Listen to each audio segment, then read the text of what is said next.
Welcome guys, मैं हूं ज्योति चौहान। आप लोगों के सामने स्वागत है आपका मेरे यूट्यूब चैनल आर्ट ज्ञान कला में।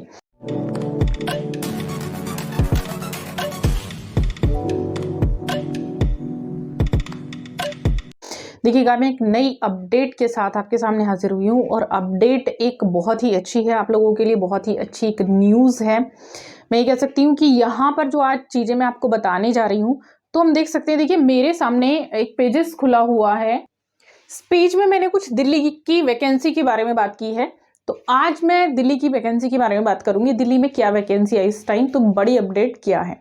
उससे पहले मैं बता देना चाहूंगी कि मेरा जो बैच है, प्रैक्टिस बैच, अगर आप ज्वाइन करना चाहते हैं तो ज्वाइन कर सकते हैं। मेरी एप्लीकेशन का लिंक, मेरा फ़ोन नंबर आप लोगों के पास है।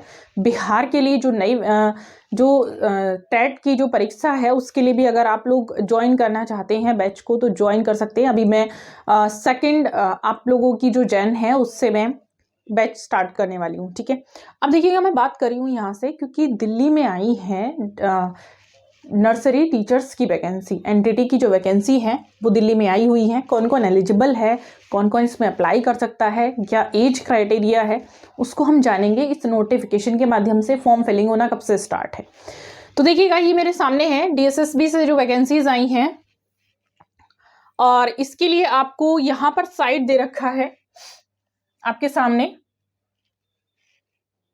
तो वैकेंसी डिटेल देखिए मेरे सामने यहाँ पर ओपन है। मैंने बताया था ये जो साइट है आप यहाँ से देख सकते हैं। आप यहाँ पर भी जाकर इसकी डिटेल को पता कर सकते हैं। ठीक है, चलिए देखिए, फिलहाल मैं यहाँ से बताने वाली हूँ। तो जो वैकेंसी नोटिस एडवर्टाइजमेंट है मेरे सामने वो दिया हुआ है, और इसमें क्या क्या चीज़ें हैं एप्लीकेशन देखिएगा। ओपनिंग डेट हो रही है 9/1, मतलब 9 जनवरी से स्टार्ट है जो फॉर्म फिलिंग स्टार्ट है, और क्लोजिंग जो डेट है इनकी वो है 7 फेब। तो आप लोगों को लगभग 1 मंथ आपको मिल जाएगा इजीली। टिल 11:59 PM तक रहेगा आपका टाइमिंग। अब देखिए, अगर मैं बात करूं यहाँ से, तो असिस्टेंट टीचर नर्सरी के लिए जो ये फीमेल के लिए जो वैकेंसीज हैं, नेम ऑफ द पोस्ट आप देख रहे हैं यहाँ से।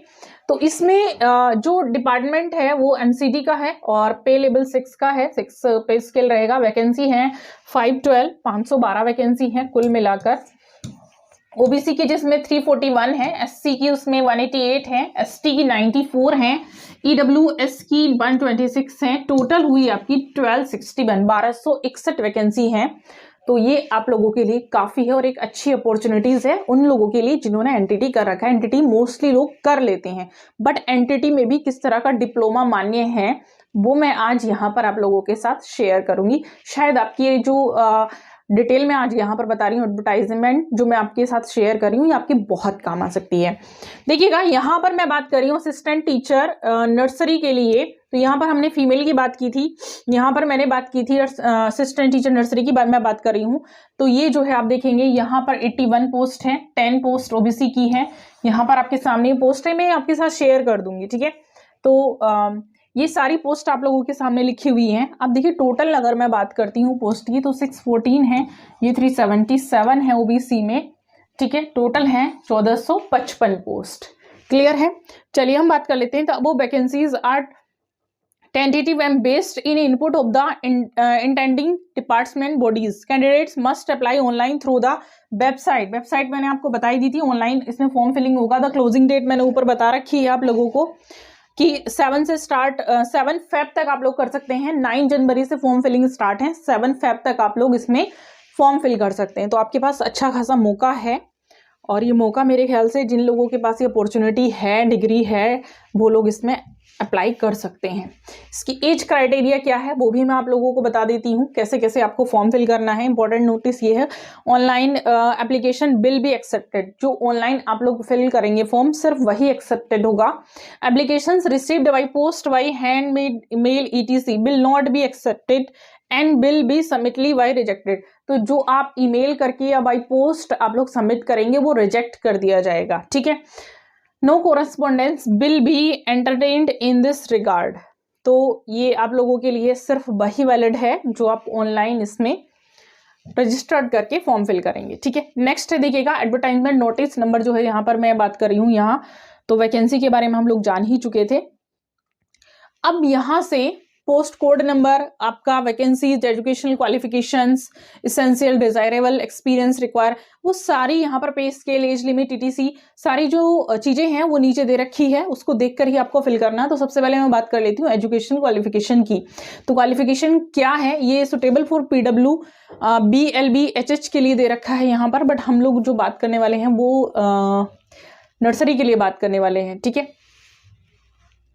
देखिए यहाँ पर क्वालिफिकेशन की मैं बात कर रही हूँ, तो क्वालिफिकेशन में देखिएगा आपके सामने है, क्योंकि हम नर्सरी टीचर किसकी बात कर रहे हैं, फीमेल की बात कर रहे हैं, जो पोस्ट है फीमेल के लिए हम उसकी बात कर रहे हैं। तो उसमें क्या क्या चीजें मांगी गई हैं, क्या क्वालिफिकेशन मांगी गई है, एसेंशियल और डिजायरेबल क्वालिफिकेशन क्या है। तो बात करें एजुकेशनल क्वालिफिकेशन की, तो एजुकेशनल क्वालिफिकेशन पर आ जाते हैं। एजुकेशनल क्वालिफिकेशन में एसेंशियल जो क्वालिफिकेशन है वो है आप लोगों की सीनियर सेकेंडरी स्कूल क्लास 12, मतलब सीनियर सेकेंडरी मतलब क्लास 12 आप लोगों ने किया हो, और इंटरमीडिएट और it's equivalent with at least 45% marks, ये इसके इक्वल आपके पास कोई भी क्वालिफिकेशन है उसमें मिनिमम आपके पास 45% होना चाहिए।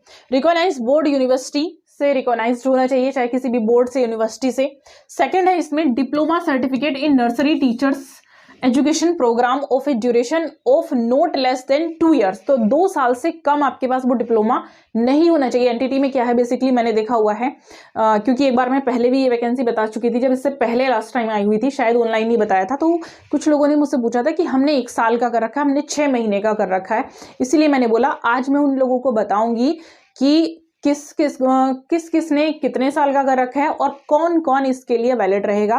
तो देखिएगा जिन्होंने 6 मंथ का या 1 ईयर का कर रखा है वो बिल्कुल वैलिड नहीं होते, इसलिए ये जो डिप्लोमा है ये करें भी नहीं इस तरह का कि 6 महीने का या 1 साल का नर्सरी का आप लोगों ने कर लिया एनटीटी का मतलब, और यहाँ पर सिर्फ 2 साल का मांगा है कि 2 साल से कम का बिल्कुल नहीं होना चाहिए, ठीक है। तो 2 साल का ही होता है एक्चुअल में जो मेन होता है एनटीटी वाला। और जैसे इसमें बीएड को भी वैल्यू दी जा रही है कि बीएड हो, नर्सरी हो, फॉर्म या फिर नर्सरी का आपने डिप्लोमा किया हो फ्रॉम रिकॉग्नाइज्ड इंस्टीट्यूट, किसी भी रिकॉग्नाइज्ड इंस्टीट्यूट से कर रखा हो, must have passed Hindi and secondary level, तो उसमें आप लोगों का जो पास्ट होना जरूरी है हिंदी सेकेंडरी लेवल वो आपका होना चाहिए। नेक्स्ट है एक्सपीरियंस, आपके लिए कुछ नहीं मांगा है, और एक्सपीरियंस में कुछ नहीं मांगा है, ना डिजायरेबल ना एसेंशियल, कुछ नहीं मांगा है, तो कोई आपको एक्सपीरियंस की जरूरत नहीं है। अच्छी अपॉर्चुनिटीज है इसमें, पे स्केल दे रखा है इसका 35,400 और से लेकर के 1,12,400 तक दे रखा है इसमें, और ये 6 पे लेवल पे है, ग्रुप बी में है, नॉन गजेटेड है, नॉन मिनिस्ट्रियल है, ग्रुप बी के अंतर्गत जो वैकेंसीज हैं आपकी। अब देखिएगा एज लिमिट क्या होगी, नॉट एक्सीडिंग 30 ईयर्स, 30 ईयर्स से आपकी ज्यादा नहीं होनी चाहिए। Relaxable for government servants up to 5 years in accordance with the instruction और orders issues with the central government. देखिएगा ये क्या है, तो देखिएगा ये क्या है कि एक तो मैंने यहाँ से बताया है कि आपकी जो एज है, जो फॉर्म फिल करेंगे उनकी एज 30 साल से ऊपर बिल्कुल नहीं होनी चाहिए। दूसरा क्या है, जो गवर्नमेंट एम्प्लॉई हैं तो उनको एज में 5 साल का रिलैक्सेशन मिल जाएगा, ठीक है। ये दिया ना अप टू 5 साल, तो 5 साल तक का रिलैक्सेशन जो गवर्नमेंट एम्प्लॉई हैं उनके लिए मिल जाएगा। इसलिए मैं कहती हूँ चाहे भी आपके पास कोई भी गवर्नमेंट जॉब अगर आप ले रहे हैं तो बहुत अच्छी बात है, उसको करते रहिए, उसको करते करते ही आप दूसरी जॉब की प्रिपरेशन करते रहिए, क्योंकि आपको कुछ ना कुछ उसका बेनिफिट जरूर मिलेगा, ठीक है। अब देखिएगा age relaxation will be given as per the table at para, तो ये जो आप लोगों का रहेगा पैरा 7 की तालिका के अनुसार एज रिलैक्सेशन आप लोगों को दी जाएगी, ठीक है। अब देखिए हम बात कर लेते हैं कॉन्ट्रेक्चुअल एम्प्लॉयज की ऑफ द सेम डिपार्टमेंट। तो सेम डिपार्टमेंट में जो कॉन्ट्रेक्चुअल एम्प्लॉयज होते हैं, जैसे यहाँ पर निकलते हैं एमसीटी में काफी वैकेंसीज निकली हुई थी, तो इसमें क्या है, relaxation in upper age and 1 time measure up to the actual time spent at contractual employees of the same department. तो इसके लिए आपको क्या करना है, तो इसका मतलब है कि यहाँ पर जो कॉन्ट्रेक्चुअल वैकेंसी में काम कर रहे हैं पहले से ही, जो एंटिटी के लिए कॉन्ट्रेक्चुअल रखे गए हैं टीचर, उनको भी एज में रिलैक्सेशन मिल जाएगा, ठीक है। तो उसके लिए रखा गया है कि उनको भी एज में रिलैक्सेशन मिल जाएगा, लेकिन उनका वर्किंग डेज बोल दिया गया है कि उनका जो वर्किंग डेज है वो कितना होना चाहिए, 120 डेज का वर्किंग डेज एटलीस्ट उनका होना चाहिए, ठीक है, कम से कम, तभी उनको एज रिलैक्सेशन मिल सकता है। अब देखिए हम बात करते हैं यहाँ से असिस्टेंट टीचर नर्सरी की जो वैकेंसीज हैं, क्योंकि अभी हमने फीमेल वाली वैकेंसीज को पढ़ा था और अब हम यहाँ पर पढ़ रहे हैं एनटीटी की जो प्योर वैकेंसीज हैं उनके बारे में बात कर रहे हैं। तो यहाँ से एजुकेशनल जो क्वालिफिकेशन है वो सेम ही रहेगी, जैसे ऊपर थी बिल्कुल वैसे ही रहेगी, कोई चेंजेस नहीं रहेगा। सेकंड है, यहाँ पर देखिएगा एक नोट मेंशन कर रखा है, वो नोट है the candidate not having essential qualification as exactly mentioned in the requirement rules of the concerned post need not apply.